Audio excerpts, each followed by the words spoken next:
जय हिंद दोस्तों, संदीप ट्री की मैथ स्पेशल यूट्यूब चैनल में आप सभी का स्वागत है। बिहार पुलिस कांस्टेबल विज्ञापन संख्या 01/2023, जिसमें टोटल पोस्ट है 21,391। इस पोस्ट के लिए जीके जीएस का ये पार्ट 7 वीडियो है। इससे पहले इसका 1 से लेकर 6 तक वीडियो नहीं देखे होंगे तो इसके लिए प्लेलिस्ट बना दिए हैं, वहाँ से जाकर आप सारी वीडियो एक एक करके देख सकते हैं। इस वीडियो में भी हम 50+ MCQ देखने वाले हैं, तो इस वीडियो को अंत तक देखिएगा। वीडियो स्टार्ट करते हैं और चलते हैं हम प्रश्न की तरफ। पहला प्रश्न है आपके सामने, बेहद इम्पोर्टेंट प्रश्न है कि सती प्रथा पर पाबंदी किसने लगाई? Warren Hastings, lord Curzon, William Bentinck और लॉर्ड कैनिंग। बताइए यहाँ पर 1 नंबर प्रश्न का सही आंसर क्या है? सती प्रथा पर पाबंदी किसने लगाई थी? तो जो भी कैंडिडेट यहाँ पर ऑप्शन नंबर सी के साथ जा रहे हैं, लॉर्ड विलियम बेंटिंग, बिल्कुल ही सही जवाब है। लॉर्ड विलियम बेंटिंग के द्वारा राजा राम मोहन राय के सहयोग से 1829 ईस्वी में सती प्रथा पर पाबंदी लगाई गई थी। तो जो भी कैंडिडेट यहाँ पर ऑप्शन नंबर सी के साथ जा रहे हैं, बिल्कुल ही सही जवाब है। नेक्स्ट यहाँ पर सेकेंड प्रश्न है आपके सामने, बेहद इंपॉर्टेंट प्रश्न है कि बुद्ध का सर्वोत्तम वर्णन किस रूप में किया जा सकता है? चारों ऑप्शन देख लीजिए और बताइए यहाँ पर सेकेंड प्रश्न का सही आंसर क्या है। बुद्ध का सर्वोत्तम वर्णन किस रूप में किया जा सकता है? तो अनिश्वरवादी। जो भी कैंडिडेट यहाँ पर ऑप्शन नंबर ए के साथ जा रहे हैं, बिल्कुल ही सही जवाब है। नेक्स्ट यहाँ पर 3 प्रश्न है आपके सामने, बेहद इंपॉर्टेंट प्रश्न है कि कलिंग युद्ध किस वर्ष हुआ था? 261 BC में, 263 BC में, 232 BC में और 240 BC में। बताइए यहाँ पर 3 प्रश्न का सही आंसर क्या है?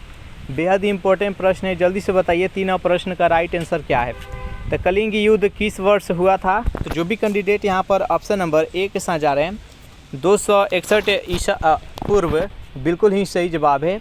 कलिंग युद्ध का वर्णन सम्राट अशोक के द्वारा 14 अभिलेख स्थापित किया गया था, जिसमें कि अभिलेख शिलालेख, उसमें जो 13वां शिलालेख था उस पर कलिंग युद्ध का वर्णन किया गया। यहाँ से प्रश्न ये बनता है कि सम्राट अशोक के द्वारा कौन से शिलालेख पर कलिंग युद्ध का वर्णन किया गया है? तो 13वें, याद रखिएगा। नेक्स्ट यहाँ पर 4 नंबर प्रश्न है कि महाभाष्य के लेखक पतंजलि किसके समकालीन थे? चंद्रगुप्त मौर्य के, अशोक के, पुष्यमित्र शुंग के और चंद्रगुप्त प्रथम के। बताइए यहाँ पर 4 नंबर प्रश्न का सही आंसर क्या है? बेहद इंपॉर्टेंट प्रश्न है, जल्दी से बताइए।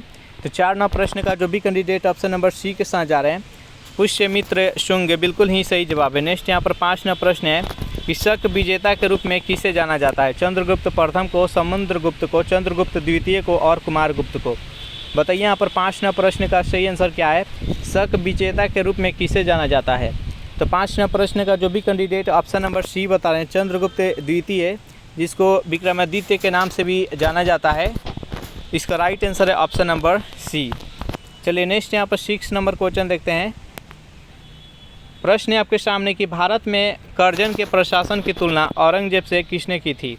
बाल गंगाधर तिलक ने, गोपाल कृष्ण गोखले ने, दादा भाई नौरोजी ने और एनी बेसेंट ने। बताइए यहाँ पर 6 नंबर प्रश्न का सही आंसर क्या है? भारत में कर्जन के प्रशासन की तुलना औरंगजेब से किसने की थी? तो 6 नंबर प्रश्न का जो भी कैंडिडेट ऑप्शन नंबर बी के साथ जा रहे हैं, गोपाल कृष्ण गोखले, बिल्कुल ही सही जवाब है।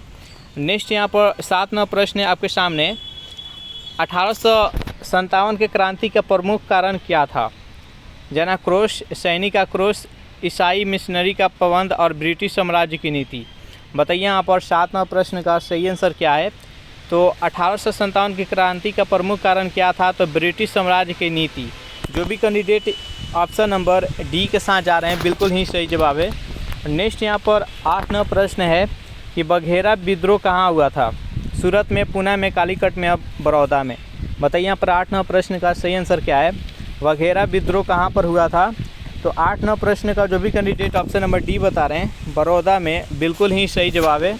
नेक्स्ट यहाँ पर 9 नंबर प्रश्न है आपके सामने, इनमें से कौन से बहमानी सुल्तान ने अपनी राजधानी गुलबर्ग से बीदर स्थानांतरित की थी? मोहम्मद शाह प्रथम ने, मोहम्मद शाह, तजुद्दीन, फिरोज शाह और अहमद शाह वली। बताइए यहाँ पर 9 नंबर प्रश्न का सही आंसर क्या है? तो 9 नंबर प्रश्न का जो भी कैंडिडेट ऑप्शन नंबर डी बता रहे हैं, अहमद शाह वली, बिल्कुल ही सही जवाब है।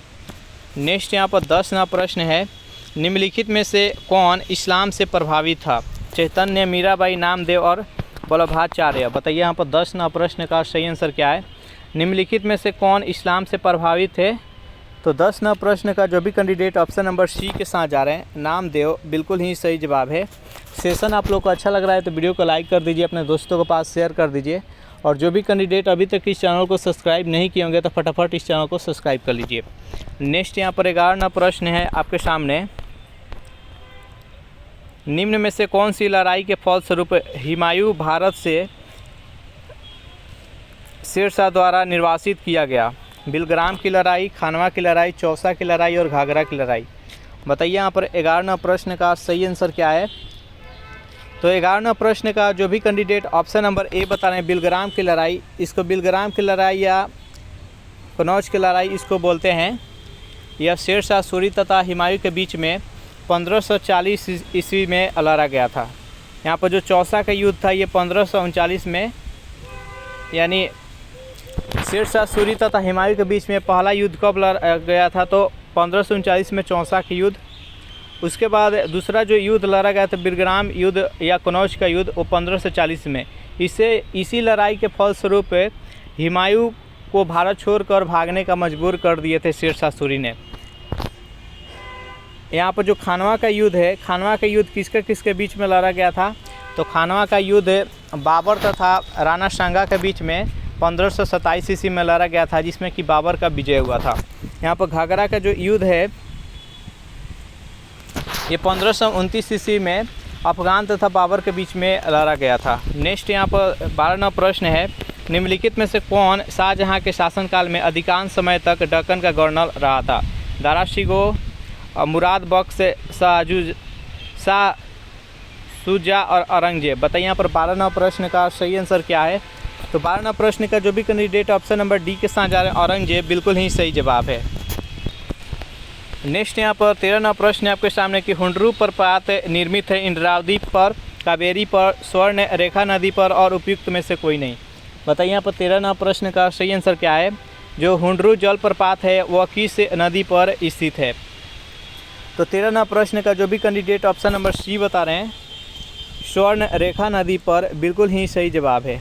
नेक्स्ट यहाँ पर 14वां प्रश्न है कि विटीकल्चर किससे कहते हैं, यानी विटीकल्चर किससे संबंधित है? वनों का संरक्षण से, अंगूर का उत्पादन से, कृषि का आदिम प्रकार से और गन्ने का उत्पादन से। बताइए यहाँ पर 14वां प्रश्न का सही आंसर क्या है? बेहद इंपॉर्टेंट प्रश्न है। विटीकल्चर किससे संबंधित है? तो ये अंगूर के उत्पादन से संबंधित है। जो भी कैंडिडेट यहाँ पर ऑप्शन नंबर बी के साथ जा रहे हैं, बिल्कुल ही सही जवाब है। नेक्स्ट यहाँ पर 15वां प्रश्न है कि नर्मदा बचाओ आंदोलन किस बांध की ऊंचाई बढ़ाने के निर्णय का विरोध कर रहा था? इंदिरा सागर, सरदार सरोवर, गांधी सागर और डी है उपयुक्त में से कोई नहीं। बताइए यहाँ पर 15वां प्रश्न का सही आंसर क्या है? नर्मदा बचाओ आंदोलन किस बांध की ऊंचाई बढ़ाने के निर्णय का विरोध किया जा रहा था? तो 15वां प्रश्न का जो भी कैंडिडेट यहाँ पर ऑप्शन नंबर बी के साथ जा रहे हैं, सरदार सरोवर बांध, बिल्कुल ही सही जवाब है। नेक्स्ट यहाँ पर 16वां प्रश्न है कि भारत के किस भाग में सर्वाधिक दैनिक तापांतर पाया जाता है? पूर्व तटीय प्रदेश में, ऑप्शन नंबर बी है छत्तीसगढ़ मैदान के आंतरिक क्षेत्रों में, अंडमान द्वीपों में और राजस्थान के मरुस्थलीय क्षेत्रों में। बताइए यहाँ पर 16वां प्रश्न का सही आंसर क्या है? तो 16वां प्रश्न का जो भी कैंडिडेट यहाँ पर ऑप्शन नंबर डी के साथ जा रहे हैं, राजस्थान के मरुस्थलीय क्षेत्रों में, बिल्कुल ही सही जवाब है। चलिए नेक्स्ट यहाँ पर 17वां प्रश्न बेहद इंपॉर्टेंट प्रश्न है कि आम की बीज रहित प्रजाति कौन सा है? चारों ऑप्शन देख लीजिए और जल्दी से बताइए यहाँ पर 17वां प्रश्न का सही आंसर क्या कौन सा है, यानी आम के वो कौन से प्रजाति है जिसमें कि बीज रहित है? तो 17वां प्रश्न का जो भी कैंडिडेट ऑप्शन नंबर डी के साथ जा रहे हैं, यानी सिंधु, बिल्कुल ही सही जवाब है। इस प्रजाति में बीज नहीं पाया जाता है। नेक्स्ट यहाँ पर 18वां प्रश्न कि बांग्लादेश में गंगा नदी को पुकारा जाता है? मेघना, पद्मा, भागीरथी और महागंगा। बताइए यहाँ पर 18वां प्रश्न का सही आंसर क्या है? बेहद इंपॉर्टेंट प्रश्न है। तो बांग्लादेश में गंगा नदी को किस नाम से जाना जाता है? तो जो भी कैंडिडेट यहाँ पर ऑप्शन नंबर बी के साथ जा रहे हैं, पद्मा, बिल्कुल ही सही जवाब है। और बांग्लादेश में जब गंगा नदी और ब्रह्मपुत्र नदी एक दूसरे से मिलती है तो उस नदी का नाम हो जाता है मेघना, याद रखिएगा। नेक्स्ट यहाँ पर 19वां प्रश्न है कि नंदा देवी स्थित है हिमाचल प्रदेश में, उत्तराखंड में, नेपाल में और सिक्किम में। बताइए यहाँ पर 19वां प्रश्न का सही आंसर क्या है? नंदा देवी जो पर्वत है वह किस राज्य में स्थित है? तो 19वां प्रश्न का जो भी कैंडिडेट ऑप्शन नंबर बी बता रहे हैं, उत्तराखंड, बिल्कुल ही सही जवाब है। नेक्स्ट यहाँ पर 20वां प्रश्न आपके सामने कि पृथ्वी के अंदर पिघले पदार्थ को क्या कहते हैं? लावा, बेसाल्ट, ऑब्सीडियन और मैग्मा। बताइए यहाँ पर 20वां प्रश्न का सही आंसर क्या है? पृथ्वी के अंदर पिघले पदार्थ को क्या कहते हैं? तो 20वां प्रश्न का जो भी कैंडिडेट ऑप्शन नंबर डी के साथ जा रहे हैं, मैग्मा बता रहे हैं, बिल्कुल ही सही जवाब है। नेक्स्ट यहाँ पर 21वां प्रश्न बेहद इंपॉर्टेंट प्रश्न है कि भारतवर्ष में सर्वाधिक वर्षा किस क्षेत्र में होती है? पश्चिमी घाट तथा हिमालय क्षेत्र तथा मेघालय में, मध्य प्रदेश तथा बिहार में, उत्तर प्रदेश, हरियाणा और पंजाब में, आंध्र प्रदेश और विदर्भ में। बताइए यहाँ पर 21वां प्रश्न का सही आंसर क्या है? भारतवर्ष में सर्वाधिक वर्षा किस क्षेत्र में होती है? तो 21वां प्रश्न का जो भी कैंडिडेट ऑप्शन नंबर ए बता रहे हैं, यानी पश्चिमी घाट, हिमालय क्षेत्र और मेघालय, बिल्कुल ही सही जवाब है। मेघालय में ही एक स्थित है जगह मासिनराम, जहाँ विश्व में सबसे अधिक वर्षा होती है। याद रखिएगा। अगर इस सेशन का आपको पीडीएफ चाहिए तो इसके लिए टेलीग्राम ग्रुप बना दिए हैं, जिसका लिंक इसी वीडियो के नीचे डिस्क्रिप्शन में मिल जाएगा, वहाँ से ज्वाइन करके इसका पीडीएफ डाउनलोड कर सकते हैं। नेक्स्ट यहाँ पर 22वां प्रश्न है कि आकाश गंगा वर्गीकृत की गई है सर्पिलाकार गैलेक्सी के रूप में। ऑप्शन नंबर इसका बी है, विद्युत गैलेक्सी के रूप में, अनियमित गैलेक्सी के रूप में, गोलाकार गैलेक्सी के रूप में। बताइए यहाँ पर 22वां प्रश्न का सही आंसर क्या है? तो जो आकाश गंगा है इसको वर्गीकृत किया गया है सर्पिलाकार गैलेक्सी के रूप में। जो भी कैंडिडेट यहाँ पर ए के साथ जा रहे हैं, बिल्कुल ही सही जवाब है। चलिए नेक्स्ट यहाँ पर 23वां प्रश्न बेहद इंपॉर्टेंट प्रश्न है कि राज्य के नीति निर्देशक सिद्धांतों के रूप में निम्नलिखित अनुच्छेदों में से कौन सा अंतर्राष्ट्रीय शांति एवं सुरक्षा के संवर्धन से संबंधित है? अनुच्छेद 51, 48 के क, 43 के क और अनुच्छेद 41। बताइए यहाँ पर 23वां प्रश्न का सही आंसर क्या है? तो 23वां प्रश्न का जो भी कैंडिडेट यहाँ पर ऑप्शन नंबर ए के साथ जा रहे हैं, अनुच्छेद 51, बिल्कुल ही सही जवाब है। जो राज्य के नीति निर्देशक तत्व है, इसका वर्णन संविधान के भाग 4 में किया गया है, जो कि अनुच्छेद 36 से लेकर 51 तक वर्णन किया गया है। नेक्स्ट यहाँ पर 24वां प्रश्न है। प्रश्न है आपके सामने कि 1992 में अयोध्या घटना के पश्चात कुछ प्रदेशों में विधानसभाएं भंग कर दी गई थी। नीचे लिखे प्रदेशों में किसकी विधानसभा भंग की गई थी? उत्तर प्रदेश, मध्य प्रदेश, हिमाचल प्रदेश और बिहार। बताइए यहाँ पर 24वां प्रश्न का सही आंसर क्या है? तो जो भी कैंडिडेट यहाँ पर ऑप्शन नंबर डी के साथ जा रहे हैं, बिहार, बिल्कुल ही सही जवाब है। नेक्स्ट यहाँ पर 25वां प्रश्न है कि संघ लोक सेवा आयोग अपना वार्षिक प्रतिवेदन सौंपता है प्रधानमंत्री को, राष्ट्रपति को, लोकसभा के अध्यक्ष को और गृह मंत्री को। बताइए यहाँ पर 25वां प्रश्न का सही आंसर क्या है? संघ लोक सेवा आयोग अपना वार्षिक प्रतिवेदन किसे सौंपता है? तो 25वां प्रश्न का जो भी कैंडिडेट ऑप्शन नंबर बी के साथ जा रहे हैं, राष्ट्रपति, बिल्कुल ही सही जवाब है। नेक्स्ट यहाँ पर 26वां प्रश्न है कि भारत के संविधान के किस अनुच्छेद में उसके संशोधन की प्रक्रिया के वर्णन किया गया है? अनुच्छेद 348 में, 358, 368, 378। बताइए यहाँ पर 26वां प्रश्न का सही आंसर क्या है? तो संविधान में जो संविधान संशोधन की जो प्रक्रिया है वो अनुच्छेद 368 में है। जो भी कैंडिडेट ऑप्शन नंबर सी के साथ जा रहे हैं, बिल्कुल ही सही जवाब है। नेक्स्ट यहाँ पर 27वां प्रश्न है कि पार्लियामेंट द्वारा वर्ष 1989 में निर्मित कानून के अनुसार एक नागरिक के वयस्क होने के कानूनी आयु क्या है? 23 वर्ष।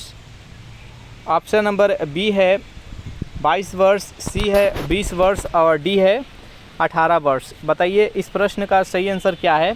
तो 27वां प्रश्न का जो भी कैंडिडेट ऑप्शन नंबर डी के साथ जा रहे हैं, 18 वर्ष, बिल्कुल ही सही जवाब है। और इस वर्ष में इस आयु में ये मत दे सकता है। यही संशोधन किया गया था 1989 ईस्वी में, जो कि संविधान के 61वें संविधान संशोधन कहलाता है। नेक्स्ट यहाँ पर 28वां प्रश्न है कि आयकर विभाग द्वारा जारी पैन कार्ड निम्न में से किस उद्देश्य के लिए प्रयोग नहीं किया जा सकता है? पते का प्रमाण के लिए, पहचान प्रमाण के लिए, पंजीकृत करदाता का प्रमाण के लिए, जन्म तिथि का प्रमाण के लिए। बताइए यहाँ पर 28वां प्रश्न का सही आंसर क्या है? तो जो भी कैंडिडेट यहाँ पर ऑप्शन नंबर ए के साथ जा रहे हैं, पते का प्रमाण के लिए, बिल्कुल ही सही जवाब है। नेक्स्ट यहाँ पर 29वां प्रश्न है कि रेपो रेट विचारणीय होता है मौद्रिक नीति के अंतर्गत, राजकोषीय नीति के अंतर्गत, श्रम नीति के अंतर्गत और जनसंख्या नीति के अंतर्गत। बताइए यहाँ पर 29वां प्रश्न का सही आंसर क्या है? रेपो रेट विचारणीय होता है। तो 29वां प्रश्न का जो भी कैंडिडेट यहाँ पर ऑप्शन नंबर ए के साथ जा रहे हैं, मौद्रिक नीति के अंतर्गत बिल्कुल ही सही जवाब है। एक होता है रेपो रेट और एक होता है रिवर्स रेपो रेट। जिस दर पर आरबीआई जितने भी छोटे बैंक होते हैं जैसे एसबीआई, पीएनबी, उनको जो रेट पर देता है पैसा उसको रेपो रेट कहते हैं, और जो ये छोटे बैंक है आरबीआई को जो देता है पैसा जिस रेट पर देता है उसको रिवर्स रेपो रेट कहा जाता है। नेक्स्ट यहाँ पर 30वां प्रश्न है कि कस्तूरबा गांधी बालिका विद्यालय योजना का आरंभ किस वर्ष किया गया? 2004 में, 5 में, 10 में और 12 में। बताइए यहाँ पर 30वां प्रश्न का सही आंसर क्या है? कस्तूरबा गांधी बालिका विद्यालय योजना आरंभ किस वर्ष किया गया? तो 30वां प्रश्न का जो भी कैंडिडेट ऑप्शन नंबर ए के साथ जा रहे हैं 2004 बता रहे हैं, बिल्कुल ही सही जवाब है। सेशन आप लोग को अच्छा लग रहा है तो जल्दी से वीडियो को लाइक और जितने भी स्टडी ग्रुप में इस वीडियो के लिंक के शेयर करने का प्रयास कीजिएगा। चलिए नेक्स्ट क्वेश्चन देखते हैं। प्रश्न है यहाँ पर 31 नंबर कि अवमूल्यन का अर्थ क्या होता है? मूल्यों में कमी होना, अन्य देशों की मुद्राओं के संदर्भ में मुद्रा मूल्य में कमी होना, मुद्रास्फीति में वृद्धि होना और राष्ट्रीय चरित्र में ह्रास होना। बताइए यहाँ पर 31वां प्रश्न का सही आंसर क्या है? तो अवमूल्यन का जो सही अर्थ क्या होता है? तो अन्य देशों की मुद्राओं के संदर्भ में मुद्रा मूल्य में कमी होना। तो इसका राइट आंसर हो जाएगा ऑप्शन नंबर बी। नेक्स्ट यहाँ पर 32वां प्रश्न है कि भारतीय पर्यटन के स्वर्ण त्रिभुज में सम्मिलित शहर कौन कौन सा है? आगरा, दिल्ली, जयपुर, मथुरा, आगरा, ग्वालियर, आगरा, कानपुर, लखनऊ और कानपुर, लखनऊ, प्रयागराज। बताइए यहाँ पर 32वां प्रश्न का सही आंसर क्या है? तो भारतीय पर्यटन के स्वर्ण त्रिभुज में सम्मिलित कौन कौन सा शहर है? तो 32वां प्रश्न का जो भी कैंडिडेट यहाँ पर ऑप्शन नंबर ए के साथ जा रहे हैं यानी आगरा, दिल्ली और जयपुर, बिल्कुल ही सही जवाब है। नेक्स्ट क्वेश्चन देखते हैं कि सर्वाधिक नगरीकृत महाद्वीप कौन सा है? अफ्रीका, ऑस्ट्रेलिया, उत्तरी अमेरिका और यूरोप। बताइए यहाँ पर 33वां प्रश्न का सही आंसर क्या है? सर्वाधिक नगरीकृत महाद्वीप कौन सा है? तो सबसे अधिक नगर किस महाद्वीप में है? तो 33वां प्रश्न का जो भी कैंडिडेट ऑप्शन नंबर बी के साथ जा रहे हैं ऑस्ट्रेलिया, बिल्कुल ही सही जवाब है। और नेक्स्ट यहाँ पर 34वां प्रश्न आपके सामने बेहद इंपॉर्टेंट प्रश्न है कि शरीर में निम्न में से कौन सा संक्रमण से हमारी रक्षा करता है? आरबीसी करता है कि डब्ल्यूबीसी करता है कि रक्त प्लाज्मा करता है कि हीमोग्लोबिन? बताइए यहाँ पर 34वां प्रश्न का सही आंसर क्या है? शरीर में निम्न में से कौन सा संक्रमण से हमारी रक्षा करता है? तो 34वां प्रश्न का जो भी कैंडिडेट ऑप्शन नंबर बी के साथ जा रहे हैं डब्ल्यूबीसी बता रहे हैं, बिल्कुल ही सही जवाब है। नेक्स्ट यहाँ पर 35वां प्रश्न बेहद इंपॉर्टेंट प्रश्न है। जितने भी प्रश्न कराया जाता है ऐसा ही प्रश्न आपके फाइनल एग्ज़ाम जो कांस्टेबल का होने वाला है उसमें देखने को मिलेगा, तो एक भी प्रश्न मिस नहीं कीजिएगा। और जो भी कैंडिडेट अभी तक इस चैनल को सब्सक्राइब नहीं किए होंगे तो फटाफट चैनल को सब्सक्राइब कर लीजिए। 35वां प्रश्न है कि ऊष्मा की इकाई निम्नलिखित में से कौन सी नहीं है? सेंटीग्रेड, कैलोरी, अर्ग और जूल। बताइए यहाँ पर 35वां प्रश्न का सही आंसर क्या है? तो 35वां प्रश्न का जो भी कैंडिडेट ऑप्शन नंबर ए के साथ जा रहे हैं सेंटीग्रेड बता रहे हैं, बिल्कुल ही सही जवाब है। कैलोरी भी है, अर्ग भी है और जूल, ये तीनों के तीनों ऊष्मा का इकाई है। नेक्स्ट यहाँ पर 36वां प्रश्न है कि निम्न में से किसमें उच्चतम ऊर्जा होती है? नीला प्रकाश में, हरा प्रकाश में, लाल प्रकाश में और पीला प्रकाश में। बताइए यहाँ पर 36वां प्रश्न का सही आंसर क्या है? निम्न में से किस कलर में सबसे अधिक ऊर्जा होती है? तो 36वां प्रश्न का जो भी कैंडिडेट यहाँ पर ऑप्शन नंबर ए बता रहे हैं नीला प्रकाश, बिल्कुल ही सही जवाब है। नेक्स्ट यहाँ पर 37वां प्रश्न है कि पौधों में परागकण कहाँ उत्पादित होता है? जड़ में, पत्ता में, फूल में और तना में। बताइए यहाँ पर 37वां प्रश्न का सही आंसर क्या है? पौधे में परागकण कहाँ उत्पादित होता है? तो फूल में होता है। जो भी कैंडिडेट यहाँ पर ऑप्शन नंबर सी के साथ जा रहे हैं, बिल्कुल ही सही जवाब है। नेक्स्ट यहाँ पर 38वां प्रश्न है कि प्रस्रव्य वे ध्वनियाँ हैं जिसकी आवृत्ति होती है। एक होता है प्रस्रव्य ध्वनि, एक होता है अश्रव्य और एक होता है श्रव्य। तो यहाँ पर पूछा गया है प्रस्रव्य वे ध्वनियाँ होती है जिनकी आवृत्ति होती है, कितना आवृत्ति होती है? तो 38वां प्रश्न का जो भी कैंडिडेट यहाँ पर ए बता रहे हैं 20,000 हर्ट्ज से अधिक, बिल्कुल ही सही जवाब है। प्रस्रव्य ध्वनि कौन सी जीव जंतु सुनता है? तो चमगादड़ जो होती है वह प्रस्रव्य ध्वनि सुनती है। उसके बाद से जो श्रव्य ध्वनि होता है वह मनुष्य सुनता है, जिसका आवृत्ति मान होता है 20 हर्ट्ज से लेकर 20,000 हर्ट्ज के मध्य रहता है इसका आवृत्ति। और जो होता है अवश्रव्य ध्वनि, जिसको गेंडा या बोले हाथी, ये जो अब ध्वनि सुनती है वो अवश्रव्य ध्वनि सुनती है, जिसका आवृत्ति होता है वो 20 हर्ट्ज से कम होता है। नेक्स्ट यहाँ पर प्रश्न है आपके सामने,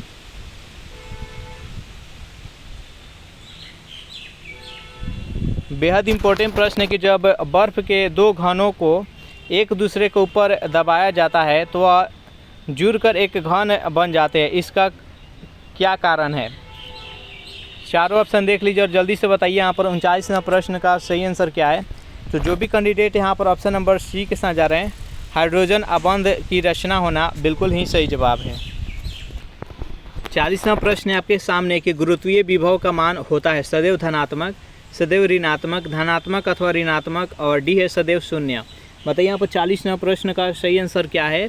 तो गुरुत्वीय विभव का मान होता है धनात्मक अथवा ऋणात्मक, दोनों हो सकता है। जो भी कैंडिडेट यहाँ पर ऑप्शन नंबर सी के साथ जा रहे हैं, बिल्कुल ही सही जवाब है। नेक्स्ट यहाँ पर 41वां प्रश्न है आपके सामने कि आर्किमिडीज के सिद्धांत के अनुसार किसी पिंड को किसी द्रव में डुबाए जाने पर उसके भार में होने वाली कमी निर्भर करती है पिंड के भार पर, पिंड के घनत्व पर, विस्थापित द्रव के भार पर, और डी है उपयुक्त में से कोई नहीं। बताइए यहाँ पर 41वां प्रश्न का सही आंसर क्या है। तो 41वां प्रश्न का जो भी कैंडिडेट ऑप्शन नंबर सी के साथ जा रहे हैं, विस्थापित द्रव के भार पर, बिल्कुल ही सही जवाब है। नेक्स्ट यहाँ पर 42वां प्रश्न है कि गैस इंजन की खोज किसने की थी? डीजल ने, डेवी ने, डेमलर ने और चार्ल्स ने। बताइए यहाँ पर 42वां प्रश्न का सही आंसर क्या है। गैस इंजन की खोज किसने की? तो 42वां प्रश्न का जो भी कैंडिडेट ऑप्शन नंबर सी के साथ जा रहे हैं, डेवी ने, बिल्कुल ही सही जवाब है। नेक्स्ट यहाँ पर 43वां प्रश्न आपके सामने बेहद इंपॉर्टेंट प्रश्न है कि निम्नलिखित में से कौन सा एक रासायनिक परिवर्तन है? वाष्पीकरण, अवक्षेपण, द्रवण और ऑक्सीकरण। बताइए यहाँ पर 43वां प्रश्न का सही आंसर क्या है। इनमें से किसे रासायनिक परिवर्तन के अंतर्गत रखा जाता है? तो ऑक्सीकरण को। जो भी कैंडिडेट यहाँ पर ऑप्शन नंबर डी के साथ जा रहे हैं, बिल्कुल ही सही जवाब है।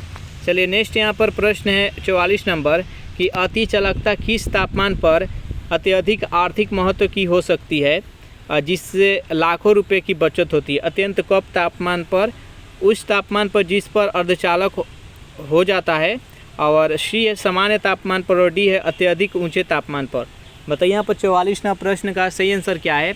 अति चालकता किस तापमान पर अत्यधिक आर्थिक महत्व की हो सकती है, जिससे लाखों रुपए की बचत होगा? तो 44वां प्रश्न का जो भी कैंडिडेट यहाँ पर सी बता रहे हैं, सामान्य तापमान पर। जो भी कैंडिडेट यहाँ पर ऑप्शन नंबर सी के साथ जा रहे हैं, बिल्कुल ही सही जवाब है। 45वां प्रश्न आपके सामने बेहद इंपॉर्टेंट प्रश्न है कि RH कारक का नाम संबंधित एक प्रकार के कपी से, मानव से, बंदर से और चूहा से। बताइए यहाँ पर 45वां प्रश्न का सही आंसर क्या है। तो RH कारक का नाम जो संबंधित है ये बंदर से है। जो भी कैंडिडेट यहाँ पर ऑप्शन नंबर सी के साथ जा रहे हैं, बिल्कुल ही सही जवाब है। नेक्स्ट यहाँ पर 46वां प्रश्न है कि विकिरण पायरोमीटर से कितना तापमान नापा जा सकता है? 100 से लेकर 200 डिग्री सेल्सियस तक, 100 डिग्री सेल्सियस तक, 250 से लेकर 500 डिग्री सेल्सियस तक, और 500 डिग्री सेल्सियस से ऊपर। बताइए यहाँ पर 46वां प्रश्न का सही आंसर क्या है। विकिरण पायरोमीटर से कितना तापमान तक अधिकतर मापा जा सकता है? तो 46वां प्रश्न का जो भी कैंडिडेट यहाँ पर डी बता रहे हैं, यानी 500 डिग्री सेल्सियस तापमान से अधिक मापा जा सकता है। तो जो भी कैंडिडेट यहाँ पर ऑप्शन नंबर डी के साथ जा रहे हैं, बिल्कुल ही सही जवाब है। नेक्स्ट यहाँ पर 47वां प्रश्न है कि निम्न में से कौन सा मिलान गलत है? ऑस्ट्रेलियन ओपन जनवरी में होता है, फ्रेंच ओपन मई जून में होता है, विंबलडन जून जुलाई में, और US ओपन अक्टूबर नवंबर में। बताइए इनमें से कौन सा मिलान गलत है। तो 47वां प्रश्न का जो भी कैंडिडेट यहाँ पर ऑप्शन नंबर डी के साथ जा रहे हैं, US ओपन अक्टूबर नवंबर, ये गलत है। बाकी यहाँ पर ऑस्ट्रेलिया ओपन जनवरी में, फ्रेंच ओपन मई जून में, और विंबलडन जून जुलाई में, ये सही है। इस प्रश्न का right answer option number D. Next यहाँ पर 48वां प्रश्न है कि ओलंपिक खेलों का प्रारंभ कब हुआ था? चारों ऑप्शन देख लीजिए और बताइए इस प्रश्न का सही आंसर क्या है। ओलंपिक खेलों का प्रारंभ कब हुआ था? तो 48वां प्रश्न का जो भी कैंडिडेट यहाँ पर ए बता रहे हैं, 776 ईसा पूर्व, बिल्कुल ही सही जवाब है। नेक्स्ट यहाँ पर 49वां प्रश्न है आपके सामने कि निम्न में से कौन सा मिलान सही नहीं है? हरित क्रांति खाद्यान्न से, श्वेत क्रांति दूध से, पीली क्रांति अंडा से और नीली क्रांति मत्स्य से। बताइए यहाँ पर 49वां प्रश्न का सही आंसर क्या है। तो पीली क्रांति अंडा से, ये गलत है, बाकी जितने भी है वो बिल्कुल सही है। तो इस प्रश्न का राइट आंसर है ऑप्शन नंबर सी। 50वां प्रश्न है आपके सामने, निम्न में से कौन भरतनाट्यम की नर्तिका नहीं है। सितारा देवी, लीला सैमसन, गीता रामचंद्रन और सोनल मान सिंह। बताइए यहाँ पर 50वां प्रश्न का सही आंसर क्या है। तो 50वां प्रश्न का जो भी कैंडिडेट ऑप्शन नंबर ए बता रहे हैं सितारा देवी, बिल्कुल ही सही जवाब है। तो इस प्रकार से ये सेशन यहीं पर समाप्त हो रहा है। सेशन आप लोग को कैसा लगा ज़रूर कमेंट करके बताइएगा। सेशन आप लोग को अच्छा लगा हो तो वीडियो को लाइक कर दीजिए, अपने दोस्तों के पास शेयर कर दीजिए। और जो भी कैंडिडेट अभी तक इस चैनल को सब्सक्राइब नहीं किए होंगे तो फटाफट इस चैनल को सब्सक्राइब कर लीजिए। इसी तरह वीडियो आपके पास रेगुलर आएगा। अगर इस सेशन का आपको PDF चाहिए तो उसके लिए टेलीग्राम ग्रुप बना दिए, जिसका लिंक इसी वीडियो के नीचे डिस्क्रिप्शन में मिल जाएगा। वहाँ से ज्वाइन करके इसका PDF डाउनलोड कर सकते हैं। Thanks for watching this video. मिलते हैं नेक्स्ट वीडियो में।